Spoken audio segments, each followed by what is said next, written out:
దాడులెన్ని జరిగిన గాని దడవలేదు రేవంతన్న అంతకంత ఎత్తుకులేశాడు అని ఇట్లా. నేను కేవలం రేవంత్ అన్న ఎందుకో నాకు అట్లా అటాచ్. ఒక ఓన్ మా ఇంట్లో మా అన్నే ఒక యుద్ధం చేస్తే, పోరాటం చేస్తే మా అన్నతో నేను మిగతా విషయాలు సిద్ధాంతాలు పక్కన పెట్టి ఎలా అన్నతో ఉంటాము, రేవంత్ అన్నతో నేను అలాగే ఉన్నా. హాయ్ నమస్తే, వెల్కమ్ టు అవర్ ఛానల్. నేను సౌజన్య. సో అంటే అన్న, ఇప్పటి వరకు మీరు చేసిన చాలా పాటలు మీరు చేసిన దానికంటే మీరు ఎప్పుడు చెప్పుకోలేదు నేను ఈ పాట చేశాను అని. కానీ చాలామంది ఈ పాట నేను చేశా, ఈ పాట నేను చేశా అని మీరు పాడిన పాటలు, మీరు కంపోజ్ చేసిన పాటలు బయట వాళ్ళకి వాళ్ళు చెప్పుకున్నారు. సో ఎప్పుడు మీరు కాపీరైట్స్ వేయడం కానీ ఇది నాదేని చెప్పుకోవడం ఎప్పుడు జరగలేదు. సో ఇప్పుడు రాబోయేటువంటి వినతపత్రం సాంగ్ కూడా మీరు ఇస్తారు కాబట్టి ఖచ్చితంగా మా ఛానల్ అప్లోడ్ చేపిస్తాం, అస్సలు ప్రాబ్లం లేదు. ఎందుకు మీరు కాపీరైట్స్ తీసుకోరు? నేను 3 రంగుల జెండా పాట ఒరిజినల్గా నా ఛానల్దే, అది దాని మ్యూజిక్ కానీ అన్నీ నా ఛానల్లోనే ఉంటాయి. కానీ నేను జిఎంసి అనే ఒక ఛానల్ నుంచి కాపీరైట్స్ పంపిస్తే 3 రంగుల జెండా ఒక్క ఛానల్లో ఉండదు. ఇప్పుడు మిలియన్ల కొద్దీ పోయినాయి చాలా ఛానల్లో. కానీ నా ఉద్దేశం ఏంటంటే, రేవంత్ అన్నకు కళాకారులే లేరు, ఉన్నదే నేను ఒక్కనే రాసేది, ఆయన కంపోజ్ చేసేది అన్నీ. సో కాబట్టి ఆ పాట ఎంత రీచ్ అయితే అది రేవంత్ అన్న గురించి అంతమందికి రీచ్ అవ్వాలి. ఎన్ని వేదికల మించిపోతే పోనీ అది ప్రజలు. నేను దాంట్లో కమర్షియాలిటీ చూసుకోలేదు, డబ్బులు చూసుకోలేదు నేను. సో నాకు రేవంత్ అన్న ప్రజలందరికీ రీచ్ అవ్వాలి. నా తరపున ఆయన రీచ్, ఆయన టైగర్, ఆయన ఎట్లాగో రీచ్ అవుతాడు. ఆయన 90% ఆయన కష్టమే. కానీ ఒక 10% అన్న పాట హెల్ప్ అయితే ఆ పాట ఎంతమంది మిలియన్ల, ఒక్కొక్క ఛానల్లో 30 మిలియన్లు ఉన్నాయి, ఒక ఛానల్లో 40 మిలియన్లు ఉన్నాయి. సో ఇవన్నీ ఆనందం వేసేది నాకు. దాంట్లో కాపీరైట్లు వేయాలి అనే ఆలోచన రాకపోయేది. సో అందువల్ల నేను కాపీరైట్ వినతి పత్రం ఏదైనా అన్నకు సంబంధించిన పాటలు, ఏదో పర్సనల్ వేరే నా పాటలు అంటే వేరే, కానీ అది అన్న యుద్ధానికి ఉపయోగపడే పాట కాబట్టి కాపీరైట్ వేయకపోయేది. ఎందుకంటే అమ్మ మీరు ఆలోచిస్తే చూడండి, ఇప్పుడు అందశ్రీ ఉన్నారు, అసలు ఆయన ఒక మట్టి, ఒక అద్భుతం. ఆయన ఎడిపోయాడు అసలు. తెలంగాణ ఉద్యమంలో ఆయన పాట ఎంత హుషారిచ్చింది, ఎంత అద్భుతం. జయ జయ హే తెలంగాణ అనే పాట ఉంటుంది. అసలు ఆ మనిషి ఎందుకు, ఆయన వయసు ఎంత, 20 ఏళ్ళ పిల్లగాడా, ఇంకా ఆయనకు చాలా వయసు ఉందా? ఎండింగ్ వయసు వాళ్ళది. ఈ వయసులోనే కదా వాళ్ళు ఆనందంగా ఉండాలి. అది రాజు బాధ్యతే కదా. శ్రీకృష్ణదేవరాయలు లాంటి వాళ్ళు ఆ రోజు తెనాలి రామకృష్ణ ఇలాంటి ఎంతోమంది కవులని, రచయితలని, ఎంత రాచకునం అంటారు దాన్ని. కళాకారులని, కవులని సాదుకున్నోడే రాజు. వాళ్ళని ఆనంద పెట్టాలా, వాళ్ళు నీకు దీవెనలు ఇవ్వాలా, వాళ్ళ ఆశీర్వాదనాలు ఇవ్వాలి. వాళ్ళు ఎందుకు బాధ పెట్టాడు? వాళ్ళు ఎడిపోయారు వాళ్ళంతా. అందశ్రీ ఏమైపోయాడు? సాయి చందు అంతా పూసుకున్న. సాయి చందు నాకు బాగా క్లోజు. నేను ఎన్నోసార్లు ఫోన్లో తిట్టేవాడిని సాయి చంద్ని. ఎందుకు సాయి చంద్ర నువ్వు స్టేజ్ల మీద ఒక పాట పాడితే పాడు, వాళ్ళని పొగిడితే పొగుడు, కానీ నువ్వు వాళ్ళని వీళ్ళని ఎందుకు తిడతావు, కాంట్రవర్సీలు ఎందుకు తెచ్చుకుంటావు, అంతెందుకు పూసుకుంటావు అనేది. ఇప్పుడు చూడండి వాళ్ళ. సో అలాగా మనం ఇవన్నీ నేను మాట్లాడుతున్నానంటే నేనేదో పెద్ద, మళ్ళీ నాకు ఈ రాజకీయాలు, ఈ పార్టీలు అని పోయొద్దు, నేను కన్ఫ్యూజ్ అవుద్దు. నేను అందరికీ అదే చెప్తున్నా, ఎవడో ఒకడు ఉంటే వాడిని ఉంచుకోండి, వాడిని జాదుకోండి. నేను చాలా స్వచ్ఛంగా, న్యూట్రల్గా, తటస్థంగా మన తెలంగాణ కోసం, మన కళాకారుల కోసమే మాట్లాడుతున్నా. ఇలా నాకు ఏ పార్టీలు లేవు. నేను మ్యూజిక్ డైరెక్టర్, నా సినిమానే నాకు ముఖ్యం. రేవంత్ అన్న పిలిచి నన్ను మంత్రిని చేస్తానా తీసుకోను. నేను ఏదో సాక్ష్యంగా చెప్తున్నాను మళ్ళీ. సో నాకు music director, cinema music director ఉండడమే నాకు ఎప్పటికీ గర్వం. కానీ ఎవరో ఒకరం మాట్లాడాలి కదా, ఎవరో ఒకరం. నాకే స్వార్థాలు లేవు, నాకు ఏ పదవులు అవసరం లేదు. కాబట్టి మీరు 6-7 months బ్యాక్ చంద్రబాబు నాయుడు గారి మీద కూడా ఒక పాట రాశారు కదా, రిలీజ్ అయింది కాదు? చంద్రబాబు నాయుడు గారికి అన్ని నేనే చేస్తుంటాను. అదే బాధ అంట. నేను చంద్రబాబు నాయుడు గారి గురించి గంటలు మాట్లాడతారు. మా తమ్ముడు చనిపోతే చంద్రబాబు నాయుడు గారు ఎలా తెలుసుకున్నారో తెలియదు, నాకు ఫోన్ చేసి అర్ధగంట సేపు మాట్లాడారు. రేవంత్ అన్న నా కళ్ళు చూసి, ఏంది ఏమైనా బాధపడుతున్నావా, మదన పడుతున్నావా, అసలు ఏంటి నీకు పెద్ద సినిమాలు ఎందుకు రావట్లేవు, నేను ఎవరికైనా ఆఫీస్లకు చెప్పాలా అనేవాళ్ళు, ఏది సీఎం కాకముందు. అంటే నేనుండి అన్నని ఎందుకు నా కోసం తగ్గించడం వాళ్ళ దగ్గర వీళ్ళ దగ్గర అని. లేదులే అన్న, నేను నా రూట్లో నేను వెళ్తున్నాను, నీ లక్ష్యం నువ్వు చూసుకో, దానికి నేనేం చేయాలి తర్వాత చూసుకుందాంలే అనేటోని నేను. సో అంటే ఒక సీఎం స్థాయి మనిషితో నేను అబద్ధాలు అయితే చెప్పాను కదా, జరిగినాయే చెప్తాను. సో కాబట్టి నాకు ఇలాంటి వేరే ఉద్దేశాలు లేవు. కింద కామెంట్లు అక్కడిక్కడ చూస్తున్నాడు ఎవడో, ఈ ప్రతి ఇంటర్వ్యూలో ఒకడు పెడుతున్నాడు, ఆడి పేరు ఏదో ఉంది. ఆయనకు కూడా చెప్తున్నా, బాబు ఇందులో నాకు ఏ పదవులు అవసరం లేదు, నేను రాజకీయాలు మాట్లాడతలేదు. తెలంగాణ కేసీఆర్ గారి పట్ల కూడా నాకు ఎలాంటి వ్యతిరేకత లేదు. సో తను చేయగలిగి ఉండి కూడా ఎందుకు చేయలేకపోయాడు? నాలాంటోని ఒకని దగ్గర తీసి నాకు బలం ఇస్తే నేను 100 మందిని తయారు చేసేవాడిని, కళాకారులని. సో మిగతా వాళ్ళని నువ్వు దగ్గర తీసిన వాళ్ళందరూ వాళ్ళని నింపుకున్నారు. అసలు చేయాల్సింది కూడా చేయకుండా ఇంకా తొక్కేశారు వాళ్ళందరినీ. నేను అలా కాదు, నేను ఎప్పుడు ఇతరులు బాగుండాలి, నేను భగవంతుని మొక్కుతే కూడా ప్రతిరోజు నేను ఎప్పుడు 10 మందికి ఉపయోగపడేలాగా నన్ను ఆ స్థాయిలో ఉంచు స్వామి అంటాను. నువ్వు అందుకే నిన్ను అందరూ వాడుకుంటారంటే నువ్వు రాగానే.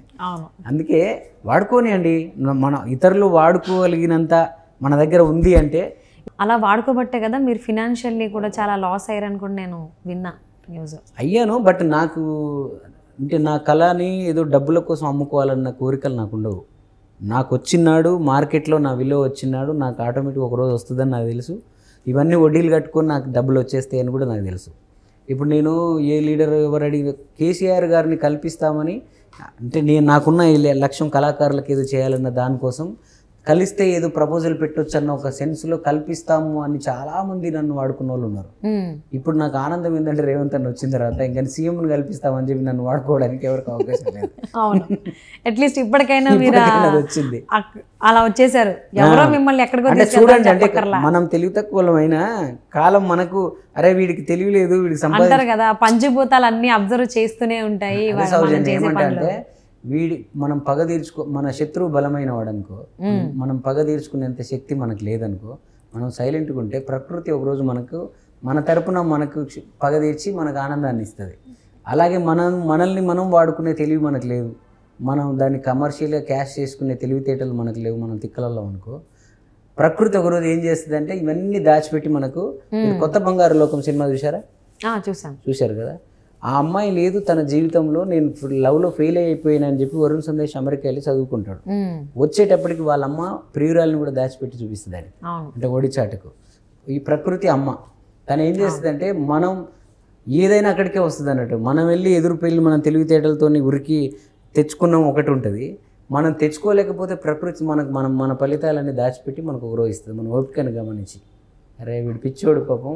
మీరు ఇంట్లో పిల్లలు కూడా చూడండి, తెలివి కళ్ళ కొడుకున్నాడు అనుకోండి, వాడే ఉటి మీదకి వెళ్ళి దోసేసుకొని తిని బయటికి వెళ్తాడు. తెలివి తక్కువ కొడుకు అమ్మ దాచిపెట్టి పెడుతుంది.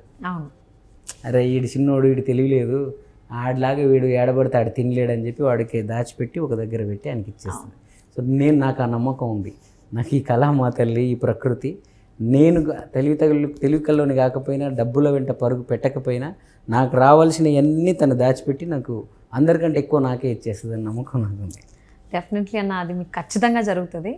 సో అండ్ దెన్ అసలు చంద్రబాబు నాయుడు గారి మీద కూడా మీరు 6-7 months అనుకుంటా అయితే ఎగ్జాక్ట్లీ పాట రాశారు, రిలీజ్ అయింది. సో మళ్ళీ ఇటు రేవంత్ అన్న దగ్గర కాకుండా మళ్ళీ అంటే మీరు ప్రతిదానికి అతీతంగానే ఉంటారు, ఒక దగ్గర ఎక్కడ స్టిక్ ఆన్ అవ్వరు. ఎందుకంటే మనం ఒక ప్రొఫెషన్లో ఉన్నప్పుడు దానికి తగ్గట్టే మనం వెళ్ళాలి. నేను ఇంతే చేస్తా, నేను ఇంతే ఉన్నా అనేది మనం ఏం చేయలేం. సో మనసులో ఎంత ఉన్నా ప్రొఫెషన్ వైజ్ వెళ్ళాల్సిందే. అంటే ఒక సామెత ఉంటుంది, తమ్ముడే ప్యాకెట్ అన్నట్టు ప్రొఫెషనే చేయాల్సింది, నచ్చిన పని చేయాలి. అంటే అలాగే మీరు బాగా నేను కొన్ని సిద్ధాంతాలు పాటిస్తాను. లాస్ట్ ఎన్నికల్లో నేను రేవంత్ అన్నకి ఎక్కడ ఎఫెక్ట్ అవుతుందో అని చెప్పి ఒక్క టీఆర్ఎస్ వల్ల కూడా పాటలు చేయలేదు నేను ఓన్లీ అదొక్కటే 3 రంగుల జెండా పాట ఒకటే చేశాను. కానీ ఎవ్వరికి కూడా నేను ఎలక్షన్ పాటలు చేయలేదు. అలాగే ఇప్పుడు చంద్రబాబు నాయుడు గారు అంటే కూడా ఇష్టం, నాకు ఇష్టం. అతను ముఖ్యమంత్రి కావడం కోసం, అతను ఆ రాష్ట్రంలో సీఎం అవ్వడం కోసం నా అవసరం ఏదైనా ఉండి గౌరవంగా, అంటే ఆయనే పిలుస్తారు కాబట్టి నేను చేస్తా. నేనేదో ఇప్పుడు వాళ్ళు పిలిచి గౌరవించి నన్ను గుర్తించి బాబు గారు లాంటి ఒక లెజెండ్, చిన్నప్పటి నుంచి ఆరాధించిన ఒక వ్యక్తి మనల్ని పిలిచి కూర్చోబెట్టుకొని పాటలు చేయమంటే చేస్తాను నేను. కానీ ఆయనకు వాళ్ళ ఇబ్బంది అయ్యే పాటలు చేయను. అదే అంటే ఇప్పుడు నా ప్రొఫెషన్ కాదు అది, నా బిజినెస్ కాదు అది, నాకు సినిమాలే ముఖ్యం. సో ఆ స్థాయి వ్యక్తులు రేవంత్ అన్న లాంటి వాళ్ళు, బాబు గారు లాంటి వాళ్ళు పిలిచి మనల్ని చేయమన్నప్పుడు మీరు వాళ్ళ అధికారంలో లేరు, మీరు అది కూడా అబ్జర్వ్ చేయొచ్చు. నేను డబ్బుల కోసమో దేనికోసమో చేస్తే వాళ్ళు పవర్లో ఉన్న వాళ్ళ వైపు ఉండాలి. నేను ఇక్కడ పవర్లో ఉన్న వాళ్ళ వైపు లేను, అక్కడ పవర్లో ఉన్న వాళ్ళు. నేను అందుకే అంటున్నా, ఎప్పుడు కూడా మీరు అలా ఆలోచించలేదు. ఒక స్టిక్ ఆన్ అయితే రేవంత్ అన్నకే స్టిక్ ఆన్ అవ్వాల్సి ఉంటుంది. కానీ అలా కాదు కాబట్టే కదా మీరు బాబు గారి గురించి కూడా పాట పాడి. బాబు గారు నా దృష్టిలో బాబు గారి ద్వారానే రేవంత్ అన్న నాకు ఇష్టం కాబట్టి నాకు వాళ్ళు వేరు అనిపించరు. అంటే పార్టీల పరంగా, సిద్ధాంతాల పరంగా రేవంత్ అన్నకి ఇప్పటికీ చంద్రబాబు గారే ఆయన ఇష్టం అంటారు, నాకు ఇష్టం. మా కామన్ ఫ్యాక్టర్ అది కూడా కలిపింది మమ్మల్ని ఇద్దరిని. అన్నకు బాబు గారే, నాకు బాబు గారే కాబట్టి. అవును, బాబు గారు అంటే బాబు గారు, మేడం అంటే బాబు సార్ బాబు అంతే చెప్పుకోవాలి. సో ఆయన మీద పాట ఎప్పుడు ఎలా రాశారు, ఇప్పుడు ఎలా కంపోజ్ చేయగలిగారు? బాబు గారు పిలిచారు నన్ను last 1.5 years back, 2 years back పిలిచి అప్పుడు అక్కడ రాష్ట్ర పరిస్థితుల మీద ఒక తెగిన గాలిపటం అని ఒక పాట చేయించారు. తర్వాత 40 ఏళ్ళ తెలుగుదేశం చరిత్ర మీద ఒక పాట, బాబు గారి కథాగానం నేను చేశాను. అది సుధీర్ కట్ట అని ఒక అతను ఉంటారు. సో ఆయన నాకు కూడా ఒక ఫ్రెండే, పార్టీకి బాగా ఆయన దాంట్లో ఏదో ఉంటారు ఆయన. సో తన ద్వారానే నేను బాబు గారి దగ్గరికి ఎప్పుడు వెళ్ళినా తనే తీసుకెళ్తారు. సో ఆ విధంగా చేసాను. లోపల ఆల్రెడీ ఇష్టం ఉంటుంది, వాళ్ళకి కూడా రిక్వైర్మెంట్ ఉంది. రేపు కూడా ఒక మంచి పాట తయారు చేస్తున్నాం, ఒక 3 రంగుల జెండా లాంటిది. ఓకే, చంద్రబాబు గారి గురించి. Very nice. సో కంప్లీట్లీ మీరు అంటే జనరల్ నేను విన్నాను మ్యూజిక్ ఎలాంటి దాన్నైనా, అంటే ఇప్పుడు ట్రీట్మెంట్స్లో కూడా మ్యూజిక్ని వాడుతున్నారు అని. సో మీరు జనాల్లోకి తీసుకెళ్ళడానికి మ్యూజిక్ థెరపీని వాడుతున్నారు అని నేనే అంట. ఏమంటారు? నా కోరిక అది. యాక్చువల్లీ నేను అదే ఆ ఇండిపెండెంట్ సాంగ్స్ మొదలుపెట్టినప్పుడు అది అనుకున్నాను నేను. అంటే పాట ద్వారా అప్పుడు తాత చెప్తే మనోడు వినడు, నాన్న చెప్తే కొడుకు వినడు, అన్న చెప్తే తమ్ముడు వినడు. ఈ రోజుల్లో ఎవడి కాడు 16-15 ఏళ్ళు రాగానే గూగుల్లోకి ఎంటర్ అవ్వగానే ఆడికి గురువులే అవసరం లేదు, నా ప్రపంచం అంతా నాదే, నాకు అన్నీ తెలుసు అంటున్నాడు వాడు. అలాంటి వాళ్ళని కూడా మన పాటల ద్వారా కొంతవరకైనా చేంజ్ చేయగలుగుతున్నాం. అన్నదమ్ముల పాట, నాన్న పాట, ఆ పాటలు అన్ని మిలియన్లు వ్యూస్ వచ్చాయంటే ఒక మంచి విషయాలు చెప్పే పాటలు ఎప్పుడు విజయవంతమో నాకు తెలిసి. సినిమాల్లో కూడా మీరు ఒక మెలోడీ పాట, ఒక సిచ్యుయేషనల్ పాట, ఇన్స్పిరేషన్ పాట పెడతారు, అది పెద్ద చాట్ బస్టర్ అవ్వదు. అది ఎప్పుడు సినిమాలో ఉన్నప్పుడు ఆ కథలో చూస్తున్నప్పుడు బాగుంటుంది, కానీ బయటకు వచ్చాక మళ్ళీ అందులో ఒక ఐటమ్ సాంగో లేకపోతే ఒక మంచి ఊప్ సాంగో మోగుద్ది, కానీ అలాంటి సాంగ్లు పెద్దగా ఎవరు వినరు. కానీ నాతోనే నేను స్టార్ట్ చేశాను. అంటే అలాంటి ఎమోషనల్కి సినిమాటిక్ యాడ్ చేసి మ్యూజిక్ని తీసుకొచ్చాము కాబట్టి నేను వినడానికి జనాలు కూడా సిద్ధంగా ఉన్నారని. చాలామంది హృదయాలు ఇంకా తడితోనే ఉన్నాయి. ఇంత టెక్నాలజీలో, ఇంత అద్భుతమైన కంప్యూటరీకరణ జరిగిన ప్రపంచంలో కూడా అందరి మనసుల్లో కన్నీరు, కళ్ళల్లో కన్నీరు ఇంకా అలాగే ఉందని నా పాటలకు వచ్చే కింద కామెంట్స్తో నేను ఎప్పటికప్పుడు తెలుసుకుంటూ ఉంటాను. మనమే మర్చిపోయాం అది ఎవడు వినడలే, ఎవడు చూడలే అని.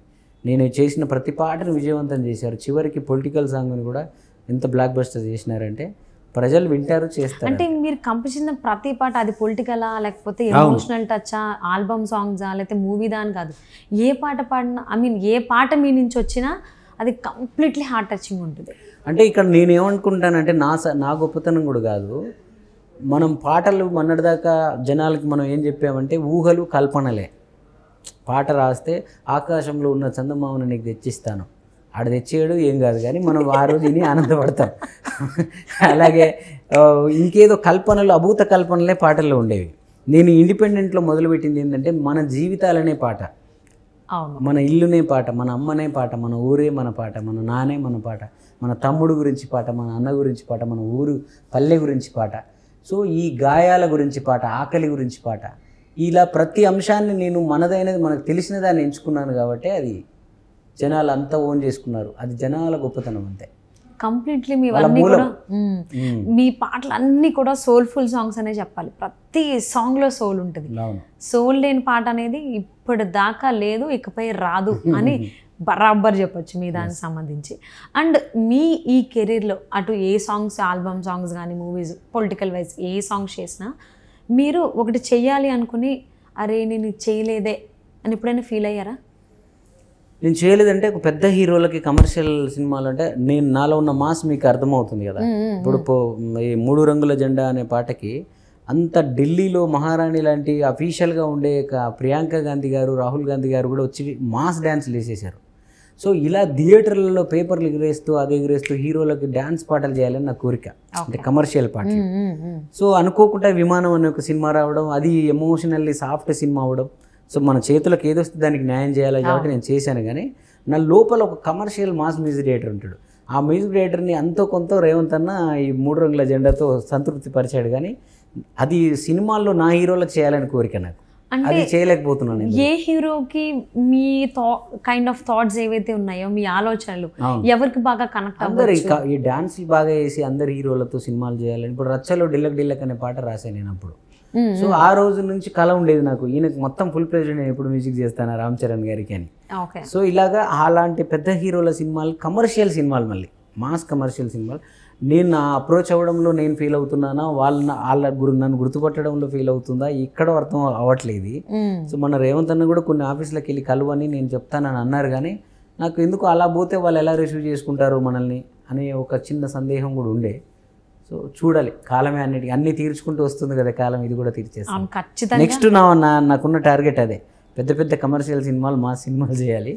సో ఏదన్నా అవకాశం దొరికితే, రేవంత్ అన్న సీఎంగా ఉన్నాడు కాబట్టి ఈ కళలకు సంబంధించింది వాళ్ళకి ఏదైనా నేను సలహాలు ఇవ్వడమైనా లేకపోతే నాకు ఏదైనా అప్పచెప్పిన చేయడమే, కానీ మేజర్ అనేది 90% సినిమానే. ఓకే. సో అంటే మీ టార్గెట్స్ ఏంటి మూవీ వైజ్? మూవీ వైజ్ అదే కమర్షియల్ సినిమాలు చేయాలి, పెద్ద పెద్ద సినిమాలు, కమర్షియల్ సినిమాలతో పాటు ఇలాంటి ఎమోషనల్ సినిమాలు, మంచి మనసును తడి చేసే సినిమాలు. ఇప్పుడు ఏదైతే ఇండిపెండెంట్ పాటలు చేస్తున్నానో అలాంటి సినిమా కథలకు అవి చేస్తూ బ్యాలెన్స్డ్గా మళ్ళీ కమర్షియల్ సినిమాలు కూడా చేయాలి, రెండు చేయాలన్నది నాకు. ఓకే. అండ్ నాలో చరణ్ ఉన్నాడు, అర్జున్ ఉన్నాడు, ఒకటి ఎనర్జీ, ఒకడేమో డివోషనల్ అంటారు, చరణం ఒక ఎమోషన్. అది 3 రంగుల జెండా బట్టి సింగమూలే అడుగేశాడు, అగ్గరు కాంగ్రెసు సూర్యుడు, మన రేవంత్ అన్న నిగ్గదీసి అడిగే మునగాడు, బీడు భూమిన వానవుతాడు, బీద సాదల ధైర్యం వీడు, అగ్గరు కాంగ్రెసు సూర్యుడు, మన రేవంత్ అన్న దొంగ దొరలా భరతం పడతాడు.